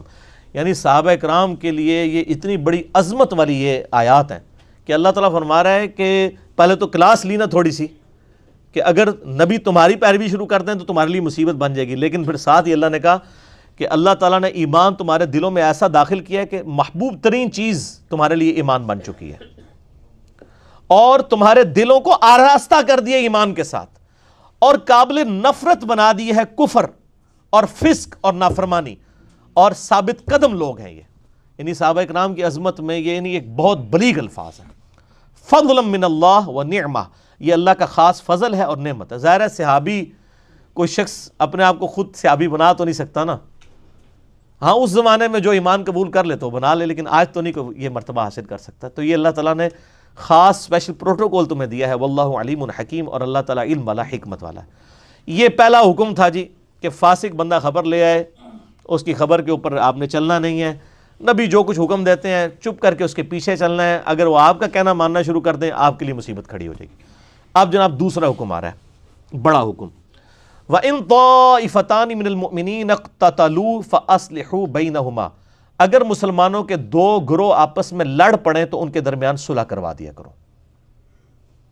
فَإِن بَغَتْ إِحْدَاهُمَا عَلَى الْأُخْرَى، اور اگر کوئی ایک گروہ دوسرے کے ساتھ زیادتی پر اترا ہو، فَقَاتِلُوا الَّتِي تَبْغِي حَتَّى تَفِيءَ إِلَىٰ أَمْرِ اللَّهِ، پھر جو زیادتی کر رہا ہے نا گروہ، اس کے خلاف تم دوسرے گروہ کے ساتھ مل کر قتال کرو، یہاں تک کہ وہ بھی اللہ کے حکم کے تحت آ جائے۔ یعنی پھر آپ تلوار مسلمان کے خلاف بھی اٹھا سکتے ہیں اگر وہ بغاوت پہ اترا ہو۔ یہی وہ آیات ہیں جن کے کانٹیکسٹ میں سیدنا علی نے جو ہے وہ تلوار اٹھائی تھی جنگ جمل اور صفین کے اندر، حالانکہ دوسری طرف مسلمان تھے، صحابہ تھے، اسی آیت کے تحت، چونکہ امیر المومنین تھے، اور امیر المومنین کے خلاف کوئی پارٹی جتھا بناتا ہے، آج بھی آپ دیکھیں نا، اب تو بڑے اچھے طریقے سے سمجھ آ گئی ہے نا جی، کوئی نان سٹیک ایکٹر نہیں ہونا چاہیے جی حکومت پہ چڑھ دوڑے، تو سر نان سٹیک ایکٹر تو اسلامی حکومت میں واقعی نہیں ہونا چاہیے۔ تو اس زمانے میں بھی جو نان سٹیک ایکٹر بنا اور قانون کو ہاتھ میں لیا تو سیدنا علی نے پھر مجبوراً ان کے خلاف تلوار اٹھائی، اور آپ نے پہلی پیشن گوئی کی تھی صلی اللہ علیہ وآلہ وسلم۔ میں نے اپنے کربلا والے ریسرچ پیپر کے اندر واقعہ کربلا کا حقیقی پس منظر 72 صحیح الاسناد احادیث کی روشنی میں 200 روایتیں جمع کی ہیں، میں نے یہ ساری احادیث نقل کی ہیں، مسند احمد میں ہے، سنن نسائی الکبریٰ کے اندر ہے کہ نبی علیہ السلام ایک دفعہ اپنی ایک بیوی کے گھر سے نکلے اور صحابہ کرام بھی آپ کے ساتھ تھے، تو آپ کی جوتی ٹوٹ گئی، آپ نے اپنی جوتی گانٹھنے کے لیے سیدنا علی کو دی، اور پھر آپ تھوڑی دور جا کے کھڑے ہو گئے، حضرت علی وہیں پہ بیٹھ کے جوتی گانٹنا شروع کر دی۔ تو پھر آپ صلی اللہ علیہ وسلم نے اپنے اصحاب سے فرمایا کہ اللہ تعالیٰ نے مجھے یعنی یہ دین دے کر مبعوث کیا، اور ایز اے لاسٹ ریزارٹ مجھے قرآن پاک کو منوانے کے لیے تلوار اٹھانی پڑی کافروں کے خلاف۔ تو لیکن تم میں ایک ایسا خوش نصیب شخص بھی ہے جسے مسلمانوں کے خلاف تلوار اٹھانی پڑے گی قرآن کی تعبیر میں۔ تو حضرت ابوبکر نے کہا انا یا رسول اللہ، کیا وہ خوش نصیب میں ہوں؟ فرمایا لا، حالانکہ آپ علیہ السلام کی زبان پہ لا نہیں تھا آتا کبھی بھی، یہ آپ کی عادت تھی، آپ اس لفظ کو نہیں کو اوائڈ کرتے تھے۔ حضرت عمر نے کہا انا یا رسول اللہ، آپ نے فرمایا لا، پھر آپ نے فرمایا بلکہ وہ شخص ہے جو میری جوتیاں گانٹ رہا ہے۔ تو صحابہ کرام دوڑے سیدنا علی کی طرف کہ آپ کے لیے اتنی بڑی بشارت نبی علیہ السلام نے فرمائی ہے کہ جس طرح اللہ نے اپنے نبی کو کافروں پر مسلط کیا تھا ان کا قبلہ درست کرنے کے لیے تلوار اٹھائی تھی ایز اے لاسٹ ریزارٹ، آپ مسلمانوں کے خلاف تلوار اٹھائیں گے جب وہ ڈی ٹریک ہو جائیں گے۔ تو سیدنا علی کو جب یہ بات بتائی تو حضرت علی مسکرا پڑے۔ صحابہ کہتے ہیں کہ ہمیں پتہ چل گیا کہ حضرت علی کو یہ بات پتہ ہے کہ انہوں نے آن دا بہاف آف پروفٹ مسلمانوں کے خلاف قتال کرنا ہے۔ تو جنگ جمل، صفین، نہروان، یہ تینوں کی ڈیٹیلز آپ کو اس ریسرچ پیپر میں ملیں گی، ایک ایک حدیث کے اوپر بخاری مسلم میں کئی احادیث موجود ہیں سیدنا علی کی سپورٹ میں، اور وہ یہ آیت یہی تھی کہ چونکہ انہوں نے بغاوت کی تھی امیر المومنین کے خلاف، تو قرآن کا حکم ہے کہ اگر کوئی گروہ باغی ہو جائے تو پھر اس کے خلاف قتال کرنا یہاں تک کہ وہ آمادہ ہو جائے اطاعت کے اوپر۔ فَإِنْ فَاءَتْ فَأَصْلِحُوا بَيْنَهُمَا بِالْعَدْلِ، اور اگر وہ پھر لوٹ آئے صلح کی طرف تو پھر ان دونوں گروہوں کے درمیان عدل کے ساتھ فیصلہ کرو، وَأَقْسِطُوا، اور انصاف کی بات کرو۔ یہ نہیں ہے کہ آپ ایک بندہ واپس آ گیا تو آپ کو کہ جی تو اس ٹائم بھی باغی ہو ایسا نا، تو اس کے ساتھ آپ ستیلوں والا سلوک کریں، نہیں، جب اس نے توبہ کر لی واپس آ گیا تو وہ پھر تمہارا بھائی ہے. ان اللہ یحب المقسطین، بے شک اللہ تعالیٰ انصاف کرنے والوں سے محبت کرتا ہے. انما المؤمنون اخوہ، مومنین تو سوائے اس کے کچھ نہیں کہ وہ آپس میں بھائی بھائی ہیں. فاصلحوا بین اخویکم، تو صلح کروا دیا کرو اپنے بھائیوں کے درمیان. واتقوا اللہ، اور اللہ کا تقوی اختیار کرو. لعلکم ترحمون، تاکہ وہ تم پر رحم کرے. جنگ جمل صفین نہروان کے اوپر میرا ایک لیکچر بھی ہے، مسئلہ نمبر 101، صحیح مسئلہ خلافت و ملوکیت، صحیح مسئلہ خروج اور فکر حسین حق پرستی کی علامت ہے. وہ لیکچر بھی دیکھیں، اور یہ ریسرچ پیپر بھی آپ ahlsunnatpak.com سے ریسرچ پیپر والے پورشن سے 5 بھی آپ ڈاؤن لوڈ کر سکتے ہیں. اب جناب اگلے جو 6 حکم ہیں وہ چھوٹے چھوٹے ہیں. تیسرا حکم، یا ایھا الذین آمنوا لا یسخر قوم من قوم عسى ان یکونوا خیرا منہم. اے ایمان والو، کوئی بھی مردوں کی جماعت دوسرے مردوں کی جماعت کا مذاق مت اڑائے، ہو سکتا ہے وہ ان سے زیادہ بہتر ہوں. ولا نساء من نساء عسى ان یکن خیرا منہن، اور نہ عورتیں دوسری عورتوں کا مذاق اڑائیں، ہو سکتا ہے جن کا وہ مذاق اڑا رہی ہوں ان سے بہتر ہوں. یعنی یہ دوستی یاری میں بھی بعض اوقات مذاق اڑاتے ہوئے ایسے الفاظ استعمال کر لیے جاتے ہیں کہ بعض اوقات وہ مذاق میں ہی لڑائی بھی شروع ہو جاتی ہے اور دل میں نفرت بھی بیٹھ جاتی ہے. تو اس چیز سے منع کیا گیا ہے کہ مذاق اڑانا نہیں. مذاق کرنا اور چیز ہے، مذاق اڑانا اور چیز ہے. مذاق تو آپ علیہ السلام بھی کیا کرتے تھے، مشکات میں آپ کو پورا چیپٹر مل جائے گا. لیکن مذاق اڑانا، کسی کی تذلیل کرنا، اس کو ذلیل کرنا، یہ کہا گیا کہ کوئی مرد مردوں کے ساتھ نہ کریں. ہو سکتا ہے آپ جس کی تذلیل کر رہے ہو اللہ کے نزدیک وہ زیادہ تقوی والا ہو. صحیح مسلم میں حدیث ہے نا، اللہ تعالیٰ تمہاری شکلوں اور مال کو نہیں دیکھتا، دلوں اور اعمال کو دیکھتا ہے. ہم تو شکل مال دیکھ رہے ہوتے ہیں نا، ہو سکتا ہے اللہ کے نزدیک وہ زیادہ عزت والا ہو. اور نہ عورتوں میں تو بہت زیادہ یہ بس زبانی کی عادت پائی جاتی ہے. اس حوالے سے مشکات کے اندر آپ کو تیسری جلد میں نا زبان کی حفاظت کے حوالے سے، اس میں چغل خوری، غیبت اور زبان درازی، یہ ساری اس کو کنڈیم کرنے میں جتنی احادیث ہیں نا بخاری، مسلم اور باقی کتابوں سے، وہ کمبائنڈ فارم میں آپ کو مشکات انسائکلوپیڈیا آف حدیث میں مل جائیں گی. چوتھی چیز، وَلَا تَلْمِزُوا أَنفُسَكُمْ، اور ایک دوسرے پر عیب مت لگاؤ. عیب یعنی جھوٹے الزامات لگانا. یہاں پہ جس طرح ہمارے پولیٹیکلی لوگ کر رہے ہوتے ہیں، سوشل میڈیا تو ماشاءاللہ گڑھ بنا ہوا ہے نا اس چیز کا. ایک دوسرے لیڈرز کے اوپر یہ غدار وطن ہے، یہ جناب وہ جو ہے وہ مرتد ہو گیا ہے، یہ گستاخ ہو گیا ہے، یہ وہ والے عیب مت لگاؤ عیب. وَلَا تَنَابَزُوا بِالْأَلْقَابِ، اور برے القاب بھی کسی کو مت دو.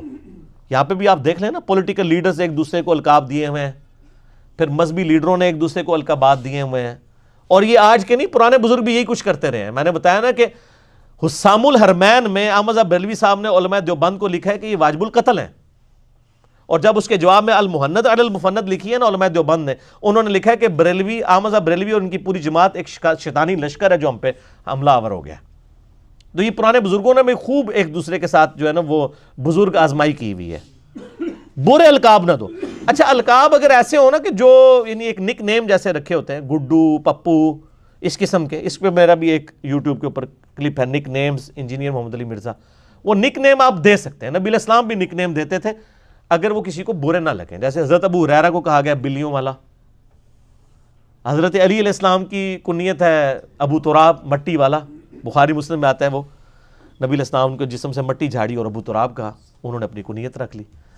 تو اس طرح کی کنیتیں جو کسی کو پسند ہوں وہ آپ دے سکتے ہیں. لیکن اگر کوئی برا، یعنی کسی کو ٹھگنا، لولا، لنگڑا، انا، کانا، اس طرح کے الفاظ پنجابی بھی کتنے سی بول دینے نا، نہیں، یہ نہیں الفاظ نہیں بولنا ہے برے القاب کے ساتھ. حتیٰ کہ ابو داؤد میں حدیث آتی ہے کہ سیدہ عائشہ نے سیدہ صفیہ کے بارے میں کہہ دیا وہ چھوٹے قد کی تھی، حضور کی بیوی. تو نبی علیہ السلام فرمایا عائشہ تم نے ایسا جملہ اپنی زبان سے نکالا ہے کہ اگر یہ سمندر میں ڈال دیا جائے تو پورا سمندر کڑوا ہو جائے، اس کی کرواہٹ. حالانکہ کون نکالنے والی؟ سیدہ عائشہ. تو حضرت عائشہ پھر کہتی ہیں میں پوری زندگی اس پہ شرمندہ تھی کہ میں نے ایسی بات کیوں کی. صرف، اور وہ زبان سے بھی میں صرف اشارہ کیا کہ چھوٹے قد کی ہے. آپ اندازہ کریں یہاں پہ لوگ کیا کیا باتیں کر دیتے ہیں کسی کے بارے میں، والعیاذ باللہ تعالی. وَمَن لَّمْ يَتُبْ فَأُولَٰئِكَ هُمُ الظَّالِمُونَ. اچھا اس کے بئس الاسم الفسوق بعد الایمان، کتنا ہی برا نام ہے مسلمان ہو کر فاسق کہلانا. یعنی ایک بندہ مسلمان بھی ہو جائے اور پھر وہ اپنے برے کام برے کرتوت نہ چھوڑے تو اللہ تعالیٰ فرماتا ہے کتنا فاسق کتنا برا شخص ہے وہ کہ مسلمان بھی ہو اور وہ یہ ساری برائیاں اس کے اندر موجود ہوں. وَمَن لَّمْ يَتُبْ، اور جو توبہ نہیں کریں گے ان گناہوں سے، فَأُولَٰئِكَ هُمُ الظَّالِمُونَ، ایسے لوگ ہیں ظالم. یا ایھا الذین آمنوا، اے ایمان والو، اجتنبوا کثیرا من الظن، اجتناب کرو بہت زیادہ گمان کرنے سے.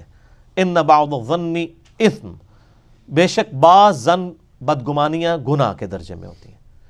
یعنی یہ بدگمانی لوگ کرتے ہیں نا، یعنی کسی کے بارے میں خود ہی ازیوم کر لیا کسی معاملے کے اندر، تو اللہ تعالیٰ ہمارا یہ جو بیٹھ کے جو کھچڑی پکاتے رہتے ہو نا دماغ میں، کئی بدگمانیاں گناہ کے درجے میں لے جاتی ہیں. اگر آپ یعنی اس کا مطلب ہے کہ دل میں بھی برا خیال کسی کے بارے میں لانا یہ بھی گناہ میں لے کے جا سکتا ہے انسان کو.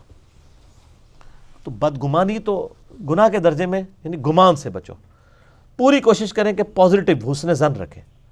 پھر میں پولیٹیکل لیڈرز کی مثالیں دوں گا کہ وہ ایک دوسرے کے بارے میں پورا کنکلوڈ کر لیتے ہیں کہ جی یہ ہوا تھا اس لیے یہ یہودیوں کا ایجنٹ ہے، یہ انڈیا کا ایجنٹ ہے، یہ مودی کا یار ہے، یہ جناب وہ اسرائیل والوں کا یار ہے، یہ فلانے کا یار ہے. خود سے ہی ایک پوری ڈاکٹرائن کھڑی کر لیتے ہیں اور جب عدالتوں میں بلایا جاتا ہے وہاں جا کے معافی نامہ لکھ کے آ جاتے ہیں، کیونکہ انہوں نے اپنا مقصد تو اچیو کر لیا ہوتا ہے نا، دوسرے پولیٹیکل اپوننٹ کو بدنام کرنا وہی مقصد ہوتا ہے. عدالتوں میں معافیاں مانگ لیتے ہیں. حالانکہ معافی بھی پھر اعلانیہ ہی مانگنی چاہیے، اعلانیہ گناہ کی معافی اعلانیہ ہونی چاہیے.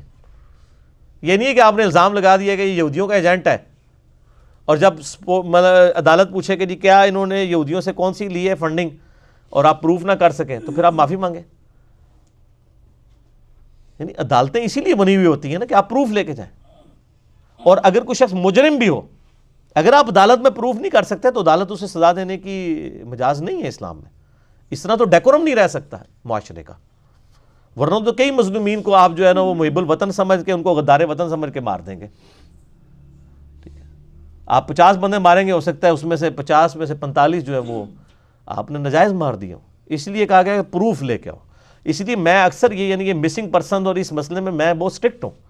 مسنگ پرسن والا تو کام ہونا ہی نہیں چاہیے ایک اسلامی معاشرے میں. اگر آپ سمجھتے ہیں یہ مجرم ہے، دلائل اکٹھے کریں، عدالت میں پیش کریں، عدالت فیصلہ کرے گی. کسی شخص کو یہ حق حاصل نہیں ہے کہ وہ خود جو ہے وہ محب الوطن بن کے کسی کو گولی مار دے. اس طرح تو لوگ اپنی ذاتی دشمنی بھی نبھائیں گے. پھر پاکستان جیسے ملک میں جدھر لوگوں کا دین مان والا معاملہ بھی کوئی نہیں ہے، اور جو بندہ نماز نہیں پڑھتا اس سے آپ یہ ایکسپیکٹ کریں گے وہ کسی کے ساتھ انصاف کر لے گا. یہاں تو لوگ اپنی ذاتی دشمنی بھی نبھاتے ہیں. آئے دن کوئی کسی کو گستاخ رسول کہتا ہے، کوئی کسی کو مشرک کہہ دیتا ہے، کوئی بدعتی کہتا ہے، غدار کہہ دیتا ہے. ولا تجسسوا، اور 7ویں چیز آ گئی ہے تجسس بھی نہیں کرنا. 6ٹھی چیز آئی کہ زن سے بچنا ہے. اور ایک تو نا زن بدگمانی، ایک تجسس ہے کہ آپ ٹو میں لگے رہے کہ پہ کرتا ہے اے کہ گلاں کر رہے ہیں. تجسس سے بھی منع کر دیا گیا. اس سے بھی بہت زیادہ نیگیٹو رزلٹ نکل آتے ہیں. بہت زیادہ بھی پیچھے نہیں پڑنا چاہیے. جاسوسی کا محکمہ ایک الگ چیز ہے، لیکن جاسوسی جو ہے وہ یہ نہیں ہونی چاہیے کہ ہماری ایجنسیاں اس کام کے اوپر لگی رہیں کہ جی کسی کڑی کدے نال ہے تو کدا منڈا کدے نال لگیا ہے. یہ کام نہیں ہے کہ تاکہ آپ کل کو ان کو پھر بلیک میل کرنا شروع کرتے ہیں اس حوالے سے. یہ جاسوسی اس طرح کی اسلام میں سیکرٹ سروس کی اجازت نہیں ہے. ہاں ملکی مفاد میں آپ کریں، کسی کو بلیک میل کرنے کے لیے نہیں بلکہ ملکی مفاد کے اندر، نیشن کے مفاد کے اندر کریں. اور 8ویں چیز ولا یغتب، اور غیبت مت کرو. صحیح مسلم میں حدیث ہے، نبی علیہ السلام نے فرمایا کہ جانتے ہو غیبت کیا ہے؟ صحابہ نے کہا اللہ اور اس کا رسول بہتر جانتے ہیں. فرمایا کسی کی غیر موجودگی میں ایسی بات کرنا جو اس کے منہ پہ کی جائے تو وہ برا مان جائے. تو ایک صحابی نے سمجھداری کی، انہوں نے کہا یا رسول اللہ اگر اس میں وہ برائی پائی بھی جاتی ہو پھر تو کر لینی چاہیے نا. آپ فرمایا یہی تو غیبت ہے. برائی پائی بھی جاتی ہو غیر موجودگی میں کرنا یہی تو غیبت ہے، اور اگر نہ پائی جاتی ہو تو بہتان ہے، اس سے بھی بڑھ کر گناہ ہے. کیوں؟ اس لیے کہ اس طرح تو معاشرے کے اندر انارکی پھیل جائے گی. جڑے ہو تو سامنے آگے گل کرو نا سر. ہو سکتا ہے آپ جو بات کریں وہ آگے سے آپ کو معقول جواب دے دے کہ سر آپ نے غلط سمجھا، یہ ایسے نہیں ایسے تھا، آپ نے پکڑ کے کیا سے کیا بنا دیا، یہ بات کی ہی نہیں تھی. یعنی یہ تو میں خود اس وقت ایک پبلک فگر کے طور پہ یعنی یہ میں دیکھ رہا ہوں نا کہ میرے بارے میں ایسی ایسی باتیں چڑھی ہوئی ہیں جو میرے کہیں تحت الشعور میں بھی نہیں ہوتی ہیں، اور وہ میرے دماغ میں ڈال کے تو کلپ بنا دیے جاتے ہیں. میں کہتا ہوں یار وہ میں تو یہ بات کی ہی نہیں تھی، یہ تو مقصد ہی نہیں تھا، نہ یہ اس طرح تھا، یہ کانٹیکسٹ اس طرح نہیں تھا. تو اس لیے سامنے آ کے کہا گیا بات کرو تاکہ وہ اپنا دفاع بھی. اس لیے اس کی مثال کیا دی؟ اللہ نے فرمایا لا یغتب بعضکم بعضا، بعض کی غیبت مت کرو. ایحب احدکم ان یاکل لحم اخی، کیا تم میں سے کوئی پسند کرے گا کہ اپنے مردہ بھائی کا گوشت کھائے، میتن جب کہ وہ مردہ ہو. فکرہتموہ، تو تم تو بڑی کراہت کرو گے. واتقوا اللہ، اللہ سے ڈر جاؤ. ان اللہ تواب الرحیم، اللہ تعالیٰ توبہ قبول کرنے والا، رحم فرمانے والا ہے. یہ مردہ بھائی کے گوشت کھانے سے اسے تشبیہ کیوں دی گئی ہے؟ جیسے ایک مردہ لاش ہے، آپ اس کے جسم کے کسی حصے سے گوشت کا ٹکڑا کاٹ لیں تو کیا اپنا دفاع کر سکتا ہے؟ کوئی زندہ بندہ اپنا جسم کا کوئی حصہ اتارنے دیتا ہے کسی کو؟ کیونکہ وہ اپنا دفاع کر سکتا ہے نا. مردہ بیچارہ دفاع نہیں کر سکتا. تو اس کے ساتھ مثال اس لیے دی گئی کہ گویا جو بندہ آپ کے سامنے موجود نہیں، آپ اس کی برائی بیان کر رہے ہیں، وہ اس مردے کی مانند ہے، وہ دفاع تو کر نہیں سکتا نا. وہ سامنے ہے، اس کے سامنے آپ برائی بیان کریں نا، وہ آپ کو جواب بھی دے گا. یہ اس لیے ریزیمبلنس دی گئی ہے. اب بڑی اہم ترین آیت آ رہی ہے، یہ پوری صورت ہی اہم ہے جی. میں یعنی مختصر اپنے ٹائم میں اس کو کور کر رہا ہوں، ورنہ اس پہ تو کئی لیکچر ہو سکتے تھے اس صورت کے اوپر. یا ایھا الناس انا خلقناکم من ذکر و انثی، اے لوگو بے شک ہم نے پیدا کیا ہے تمہیں ایک مرد اور ایک عورت سے، یعنی سیدنا آدم علیہ السلام اور اماں حوا سلام اللہ علیہ. وجعلناکم شعوبا وقبائل، اور تمہیں قوموں میں اور خاندانوں میں بانٹ دیا، قبیلوں میں. لتعارفوا، تاکہ تمہاری پہچان ہو. یعنی چائنیز بنا دیے ہیں اور وہ سارے ایک طرح کی شکلوں کے ہیں، افریقن ایک طرح کے ہیں، اس طریقے سے یہاں کے لوگ سب کانٹیننٹ کے ڈیفرنٹ شکلوں کے ہیں، مختلف قبیلے ہیں. یہ اس لیے نہیں ہے کہ تم ایک دوسرے کو کہو کہ اس کا ناک موٹا ہے تو اس کا رنگ کالا ہے، تو یہ گورا ہے تو یہ کالا ہے. یہ پہچان کے لیے تھا. یہ سب ایک ہی آدم کی اولاد ہے. یہ اس لیے کہ پہچان ہو. ان اکرمکم عند اللہ اتقاکم، یاد رکھنا بے شک اللہ کے نزدیک عزت والا وہ ہے جو متقی ہے. شکلوں میں فیصلے نہیں ہونے. صحیح مسلم میں حدیث، اللہ تعالیٰ تمہاری شکلوں اور مال کو نہیں دیکھتا، دلوں اور اعمال کو دیکھتا ہے. ان اللہ علیم خبیر، بے شک اللہ تعالیٰ علم والا اور خبر والا ہے، خبر رکھنے والا ہے. اسی کانٹیکس میں حجۃ الوداع کا خطبہ ہے مسند احمد میں کہ نبی علیہ السلام نے حجۃ الوداع کے موقع پر یہ خطبہ دیا اور فرمایا لوگو تم سب آدم علیہ السلام کی اولاد ہو، اور آدم علیہ السلام کو اللہ نے مٹی سے پیدا کیا تھا. کسی گورے کو کالے پر، کسی کالے کو گورے پر، کسی عربی کو اجمی پر، کسی اجمی کو عربی پر، کسی سرخ کو سیاہ پر، کسی سیاہ کو سرخ پر. کوئی فوقیت حاصل نہیں سوائے تقویٰ کے. اسی لیے دیکھیں نا جی، حضرت بلال حبشی تھے اور بخاری میں آتا ہے حضرت عمر عربی، حالانکہ عربیوں میں بہت زیادہ تعصب پایا جاتا تھا خاندانی طور پہ، لیکن حضرت عمر کیا کہہ رہے ہیں؟ ابو بکر ہمارے سید ہیں جنہوں نے ہمارے سید بلال کو آزاد کروایا. ایک عرب کا امیر، ایک قبیلے کا سردار، بنو عدی کا سردار، وہ تو اپنے عربی لوگوں کو اپنے ساتھ نہیں بٹھاتے تھے، اور وہ ایک حبشی کالے غلام کو کہہ رہے کہ میرا سید ہے اسلام کی وجہ سے. قالت الاعراب آمنا، یہ پینڈو لوگ کہتے ہیں ہم ایمان لائے. اعراب ہے پینڈو بادیہ نشین لوگ. اعراب جو زبر زیر پیش کی وجہ سے حالتیں عربی کے الفاظ کی بدلتی ہیں، یہ زبر اور زیر کا فرق ہے، آپ دیکھ لیں. یہ پینڈو لوگ کہتے ہیں ہم ایمان لائے. اور لم تؤمنو، اے نبی فرما دیجئے تم ایمان نہیں لے کے آئے ہو. ولیکن قولوا اسلمنا، بلکہ تم یہ کہو ہم اسلام لے کر آئے ہیں. یعنی یہ تمہارا جو دعویٰ ہے نا کہ ہم ایمان لے کر آئے ہیں، یہ ابھی تو ایمان ولما يدخل الایمان فی قلوبکم، ابھی ایمان تو تمہارے دلوں میں داخل ہی نہیں ہوا. یہ کس کو کہا جا رہا ہے؟ جو نبی علیہ السلام کے اصحاب ہیں، جو بالکل اینڈ پہ مسلمان ہوئے ہیں، ان کو کہا جا رہا ہے آپ یہ نہ کہو کہ ہم ایمان والے ہیں، آپ کو ہم اسلام لانے والے ہیں.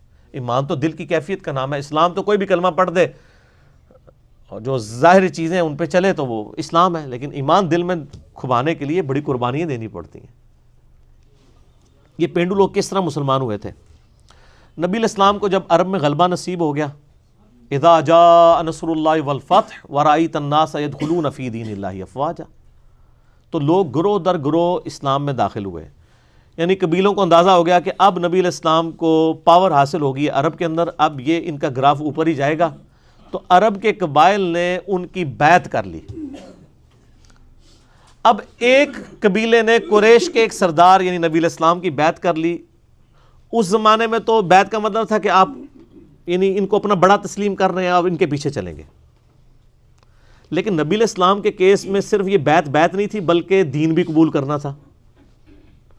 تو وہ دین اسی طریقے سے قبول کر رہے تھے جس طرح وہ پہلے دوسرے قبائل کو اپنا بڑا مانتے تھے تو قبیلہ قبول کرتے تھے. نبی علیہ السلام کو بھی ایز اے قبیلے کا لیڈر کے طور پہ وہ لے رہے تھے. اب ظاہر ہے اسلام وہ اس طرح نہیں تھے قبول کر رہے کنوکشن کے ساتھ کہ بھئی اللہ کو ایک ماننا ہے، نبی علیہ السلام اللہ کے رسول ہیں، دین پہ چلنا ہے. نہیں، اس کو اسی طریقے سے مان رہے تھے کہ ان کو اللہ نے یعنی جنگ کی وجہ سے غلبہ ہو گیا تو ہم ان کو سرنڈر کرتے ہیں ان کے سامنے. لیکن نبی علیہ السلام کے سامنے سرنڈر کا مطلب سورہ توبہ کے اندر آیا کہ 4 مہینے کا ٹائم ہے، اسلام قبول کرو ادروائز قتل کیے جاؤ گے یا جزیرہ نما عرب چھوڑ جاؤ. انہوں نے کہا ٹھیک ہے جی، ہم قتل بھی نہیں ہوتے، عرب بھی نہیں چھوڑ کے جا سکتے، چلو جی ہم آپ کی بیعت کر لیتے ہیں. سر اس طرح کا جو اسلام ہوگا کس قسم کا ہوگا؟ ڈنگ ٹپاؤ کام ہی ہوگا نا. تو اللہ نے فرمایا یہ پینڈو آ کے کہتے ہیں ہم ایمان لائے، فرماؤ تم ایمان نہیں لے کے آئے، بس اسلام لے کے آئے، وہ بھی ایمان تمہارے دلوں میں داخل نہیں ہوا. وَإِن تُطِيعُوا اللَّهَ وَرَسُولَهُ، ہاں جب تم اطاعت کرو گے اللہ اور اس کے رسول کی، لا یلتکم من اعمالکم شیئا، اللہ تمہارے اعمال میں سے کچھ برباد نہیں کرے گا. ان اللہ غفور رحیم، بے شک اللہ تعالیٰ بخشنے والا مہربان ہے. یعنی تم آہستہ آہستہ اطاعت کرو، ایمان تمہارے دل میں کھبنا شروع ہو جائے گا، پھر ایک لیول اچیو ہو جائے گا. ظاہر ہے پھر ہوا ہے، ظاہر ہے کہ انہی لوگوں نے بعد میں رومن اور پرشین امپائرز الٹی ہیں نا. لیکن یہ یاد رکھے پھر انہی میں سے وہ لوگ بھی تھے جو حضور کی وفات کے بعد دوبارہ سے کافر بھی ہو گئے تھے، جن کے بارے میں بخاری مسلم میں حدیث آتی ہے میرے کو حوض کوثر پہ کچھ میرے اصحاب لائے جائیں گے، میں ان کو پہچانتا ہوں گا. جو یہ اہل حدیث پکڑ کے بریلویوں کے اوپر لگا رہے ہوتے ہیں وہ تو اصحابہ کے بارے میں ہے. میں کہوں گا اصحابی اصحابی، یہ تو میرے صحابہ ہیں. تو مجھے بتایا جائے گا اے اللہ کے نبی آپ کی وفات کے بعد آپ کے دین سے الٹے قدم پھر گئے تھے اور انہوں نے دین میں بدعتیں جاری کر دی تھی. اور باقاعدہ بخاری میں الفاظ ہیں، ابن عباس کہتے ہیں یہ وہی لوگ ہیں جو حضور کی زندگی میں تو ایمان لے آئے لیکن حضور کی وفات کے بعد حضرت ابو بکر کے خلاف کھڑے ہو گئے، کوئی منکرین زکوٰۃ بن گئے، کوئی مسلمہ کذاب کے ساتھ مل گئے جا کے.